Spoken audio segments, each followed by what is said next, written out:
just got done with CQ, which stands for like continuing qualification, in case you're wondering.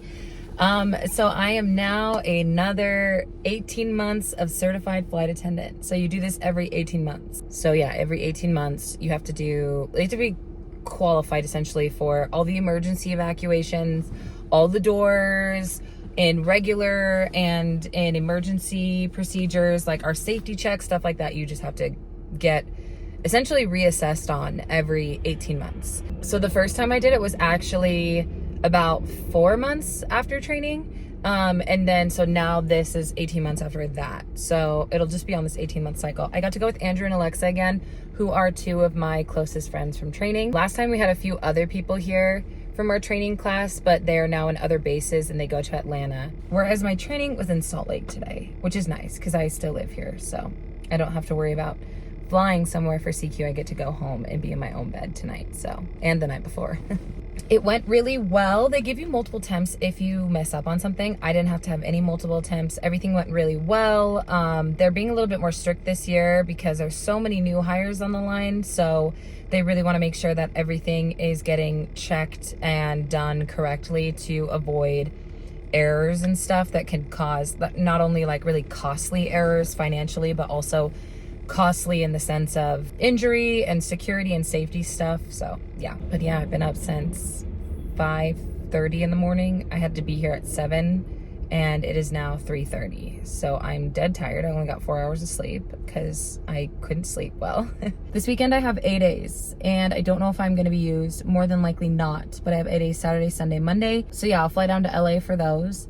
And I was supposed to have A-days last weekend, but they got picked up. I took my A-days off the board this weekend because I need money and I don't want them to be picked up. Even though I would like to not have to go down to LA to just sit there and not be used. But at the same time, I need the money. Even if I don't get used and it's the minimum payment for those reserve days, like the minimum amount that they have to give us, still better than nothing. But right now I'm like where I'm parked, I'm just sitting watching planes take off, and now I want to go home and sleep, but I shouldn't sleep because I need to stay awake tonight so I can sleep tonight. So yeah.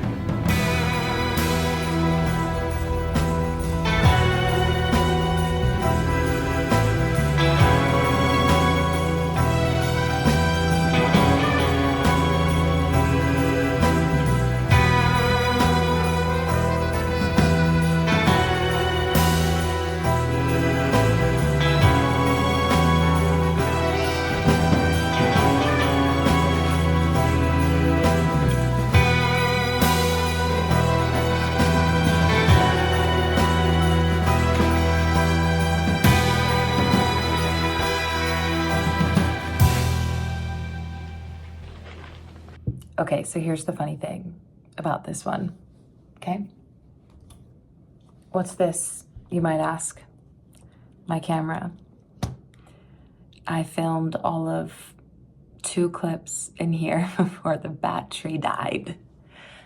So, alas, we are on my phone once again. I actually have like 3 batteries at home that have probably 100% full juice in them, but as I said in my last video, or maybe 2 videos ago, a little out of practice with bringing my camera with me everywhere because I keep forgetting. So clearly I forgot to put the battery charger in my bag. Also, crazy story, I'm actually working and it's not to Hawaii. I am in Cincinnati. I feel like some of the people who watch my videos will know that I hate this hotel. And I do. I think it was like a year ago in March, or maybe it was February, because I don't remember, like there was a span of time when I was brand new in the Salt Lake base where I got sent here like 3 times in the span of 6 weeks. So I don't remember when it was, but I remember one of them was during the Super Bowl. I showed the vlog how I have to close these curtains because sometimes these curtains let in way too much light. That's why I hate this hotel. I mean, it really just comes down to that. Because I always get sent here after red eyes. Guess what? It's 6 a.m. and I just worked a red eye from LAX to here. I had a standby yesterday, well, I guess 2 days ago, if you want to think about it that way, where I wasn't used. And then I went and stayed at my parents' house and I got called at 10 a.m. for this trip. Red-eye to Cincinnati, and tonight, I guess later tonight, we work Cincinnati to Salt Lake, and then Salt Lake to LA. I tried to drop this trip so that I didn't have to fly through Salt Lake and like get back in LA at 11 p.m. and not be able to turn around and go back to Salt Lake, but no one picked it up. And then I was hoping to drop basically that last leg. They call it a jetway trade, but sometimes other people will pick them up to work that leg if they're commuting or whatever. But I don't think anyone's gonna take it. So I'm gonna fly through Salt Lake, go to LA, land in LA at like 11 p.m. or like be done with the trip at like 11 p.m.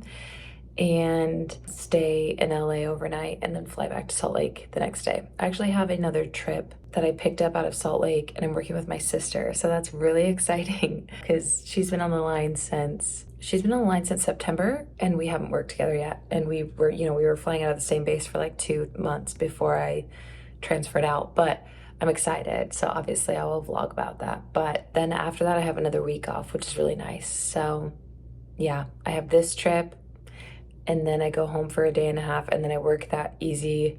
It's another 2-day trip, but it starts with a red eye, and then you come back. So you're only really gone for like 24 hours. I actually like those trips. Yeah, and then I have a week off. So that'll be exciting. I have this bag full of like tangerines that are fresh from my parents' house, the tangerine tree thing in their backyard. So it is 6 a.m. I'm going to eat some tangerine while I watch Real Housewives of Potomac, wash my face, brush my teeth, and go to bed. My pickup is at 4:45, so I'm gonna try to sleep a good portion of the day because Mama's tired. I just feel a little bit like we've been thrust back into last year all of a sudden because I've not vlogged in a hotel room in a while. I feel like it's just kind of crazy. So anyways, as much as I would rather be on a more fun trip, it also is kind of nice to reinvigorate, if you will, the vlogging of normal trips. And yeah, anyway, hope you guys are doing well. Hope you're like currently like fourth wall completely broken, movie magic dispelled. Currently at this moment in time, I hope you guys are all sleeping. Even those of you that are on the East Coast, because to me, I don't think anybody should have to wake up before at the very least 7 a.m. Like I feel like waking up before 7 a.m. should be illegal. So, and I'm on East Coast time right now. Cincinnati's East Coast, right? Yeah, Cincinnati's East Coast time. So hopefully you're all sleeping, which is what I'm gonna get ready to do. Maybe I'll talk about the flight a little bit more later.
Okay, so I did get to fly a trip with Kira, my sister, obviously, but it was such a short trip that we didn't even like vlog any of it. No. Which is so funny because we really should have, especially with the whole like It was a horrible DoorDash ordeal or the Uber Eats ordeal. Well, I wish you were down. I know. Could have experienced it. I do have. Maybe I should play some of the clips. The audio? Yeah, I should. Okay. So when we got into JFK, so we worked the red eye from Salt Lake into JFK. I picked up this trip out of base, technically like an out of base pickup since I'm LA based now. But I was A position and Kira was my assist for both legs. So she worked up front with me and also works main cabin. But anyways, once we got to JFK, we stayed near the airport because it's a short layover. It's not like a long, fun layover. Yeah. But we really wanted New York bagels. And so we're in the van on the way to the hotel and I text Kira because the hotel's just dead silent. Or the van is just dead silent. So I text Kira and I said, are we getting bagels? I said, hell yeah. Yeah. So we ordered the bagels. They took forever to get to us, but they eventually did get to us. But then I texted Kira and I was like, I'm going to pull a big sister move and I need you to go get the bagels. Like, I need you to be the one that go gets them. So I did. Yeah. And then she like leaves the elevator and then instantly I hear arguing and I was like, it's New York. So I was like, it is what it is. People like, talk. People yell, people argue. But it wasn't until I walked past him and I saw he was holding a bag that said thank you on it. And I was like, she's like, oh no, that's probably our delivery. Bagels. And it was like, you need to insert the audio so you can hear it. But the one guy was like, I just want to do my job. And he's like, you're not allowed back here. I need to preface this with, in the comments of, like, for safety reasons, I honestly never include my hotel room number. I would always just rather go down to the lobby to get my DoorDash or Uber Eats. But I specifically put, like, leave at front desk in the room number area. And then I also put leave at front desk in the, like, normal area when you're, like, setting up the address. Yeah. Because you click hotel and then you say leave at front desk. So this person was not supposed to try to go into the elevators. Like, they were not supposed to try to go into the elevators. Because when I initially, where did he think he was going to? That's the issue, because there was no room number anywhere. And I went down because originally I knew that, so I texted Kendra and I was like, hey, did they send you a picture? Where did they put it? And she didn't reply. She was like, he just tried to call me. And I was like, so he tried to call me like 5 times. Okay. And the one time I tried to answer, like towards the end, I tried to answer and I did not get a response. But then I check my voicemails and I have 3 voicemails from this person. And none of them are him actually talking to me. They are all voicemails of him arguing with the security guy at the elevator area. Man, come on, man. All you want to do is, man. You can do whatever you want. I want to talk to your manager. Go ahead. Good luck with that. Yeah, then what are you going to do about it, dog? What are you going to do about it? I'll sue the and I'll probably win, dog. You try that. Yeah, I know, dog. She's texting me and she's like, I don't know what to do. The guy that has our bagels is fighting with the security guy. And I didn't know how to interrupt. Like, how do you interrupt? I didn't want to be. I was like, I don't know. Like, hi. Those are our bagels. That's mine. Just kind of stood there awkwardly texting Kendra, and I was like, I feel bad. Now the security guy is in a stupid fight with this the dasher. Yeah. And so, like, all of a sudden the guy was like, well, I'm just gonna go back. Like, you can't stop me. And he turned, and I was like, hi. And he goes, are those your bagels? Or he was like, is this for you? I was like, yeah. He goes, here you go. And he's like, I'm so sorry about that. Like, he turned like all of a sudden really polite. I just don't understand what he thought he was gonna do in the elevator. I double checked like 3 times this whole process to see if there was a room number anywhere, and there was not. Well, and this is one of the hotels where you have to like scan your key, and then you touch where you can't do anything.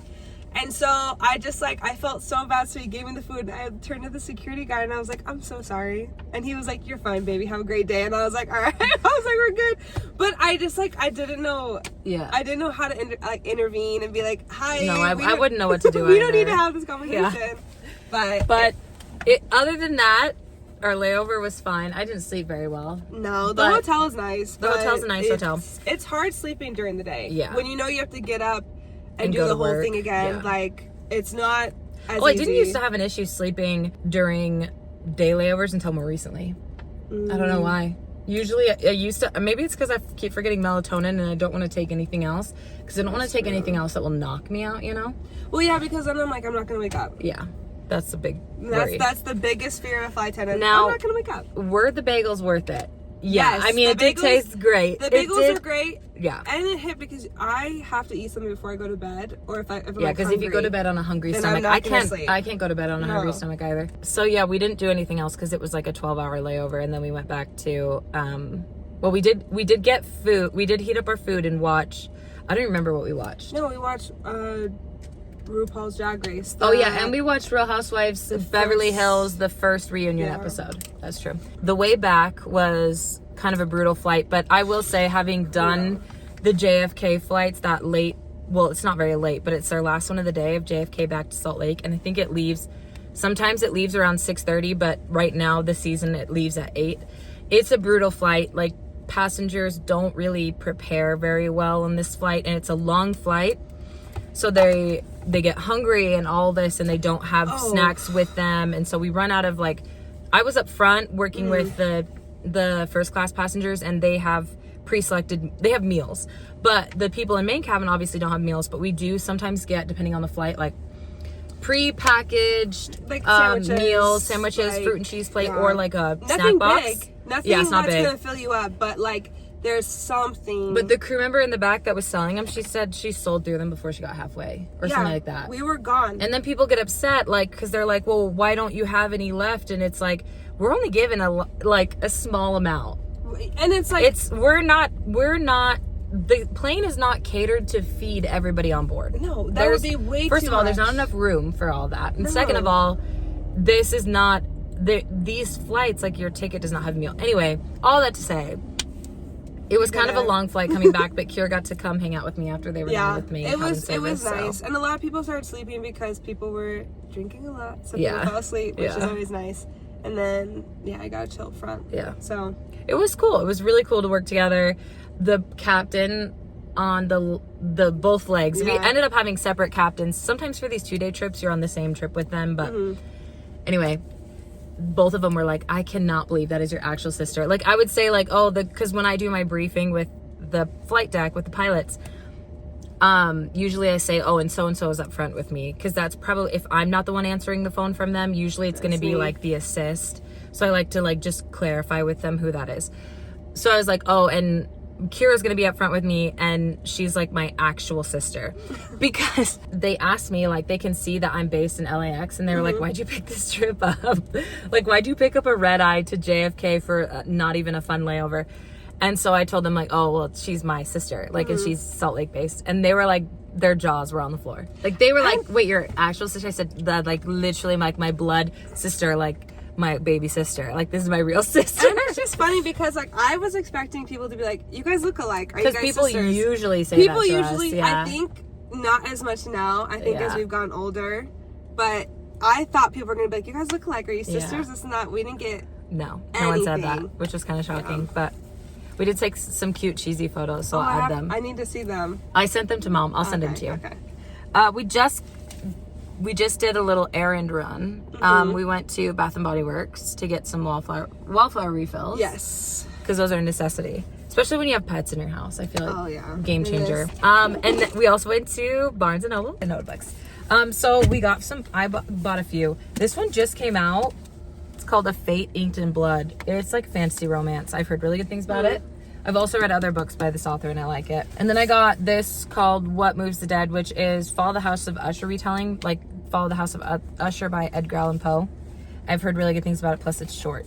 And then Silver Under Nightfall. I don't know if I've read another book by this author, but I've heard good things. We just wanted to update you on our trip since we didn't really get to film any. No, I don't even know if I have a single clip of that trip, which makes me sad. But we'll do more. Yeah, we'll do another one soon, hopefully.